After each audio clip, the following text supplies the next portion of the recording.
তাসকিন আহমেদের একটা ইস্যু এসেছে যে তিনি ঘুমিয়েছিলেন তাই ইন্ডিয়ার এগেইনস্টে ম্যাচটা খেলতে মানে আচ্ছা। মিনিংটা হচ্ছে এর আগে আমরা দেখেছি মাশরাফি ভাই আর আপনি এই বিষয়টা সিনিয়র ক্রিকেটার খুব সচেতন ছিল যে আমার ড্রেসিং রুমের কথা আমার ঘরের কথা যেন বাইরে না যায়। সবসময় আমরা এটাও প্রচার করে আসছি, আপনি এই কথা বলছেন মাশরাফি ভাই, কিন্তু এইবারও এরকম একটা ঘটনা ঘটলো, ঘটতে পারে আমাদের ঘরেও। আমি জানি না এটা কি জন্য হয়েছে, মেবি কোনো এক্সপ্লেনেশন দিতে গিয়ে হয়েছে কিনা জানি না যে কী কারণে তাসকিন খেলে নাই, কারণ সে তো টিমের ভাইস ক্যাপ্টেন, বলতে গেলে অটোমেটিক চয়েস। তো যখন সে না খেলবে স্বাভাবিকভাবে মানুষের মনে প্রশ্ন আসে, এখন সেটার এক্সপ্লেনেশন তো দিতে হবে।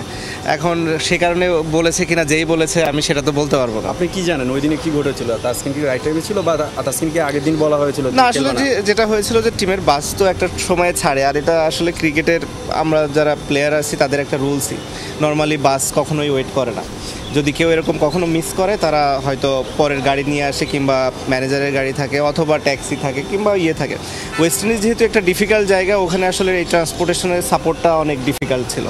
তো যখন তাসকিন আসলে পৌঁছেছিল মাঠে, অলমোস্ট টস হওয়ার হয়তো 5-10 মিনিট আগে, খুবই কাছাকাছি সময় আসলে। তো স্বাভাবিকভাবে ওই সময়টা ডিফিকাল্ট ছিল টিম ম্যানেজমেন্টের জন্য সিলেক্ট করা ওকে কোন অবস্থাতে থাকে এরকম সিচুয়েশনে একটা প্লেয়ার, তার জন্য একটু ডিফিকাল্ট। স্বাভাবিকভাবে তাসকিনের পরে অ্যাপোলোজাইজ করেছে পুরো টিমের কাছে, টিমের সবাইও এটা খুবই স্বাভাবিকভাবেই নিয়েছে। মানুষের ক্ষেত্রে ভুল হতেই পারে, আনইনটেনশনাল ভুল সবারই হয়ে থাকে। সো ও সেটা স্বীকার করেছে এবং তারপরে ওখানে এটা শেষ হয়ে গেছে। আমি ধরে নিলাম এটা সাকিব আল হাসান হয়তো একটু ঘুমিয়ে পড়েছেন, ওটা নানা কারণে।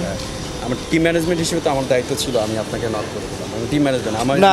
দেখুন, এই জিনিসগুলো এরকম হয় না ক্রিকেটের রুলসে, এইগুলো নাই এরকম না যে আপনি এরকম যে ঘরের থেকে ডেকে পুরো টিম ওয়েট করে না, টিম কখনোই ওয়েট করে না, এটা কোথাও হয় না।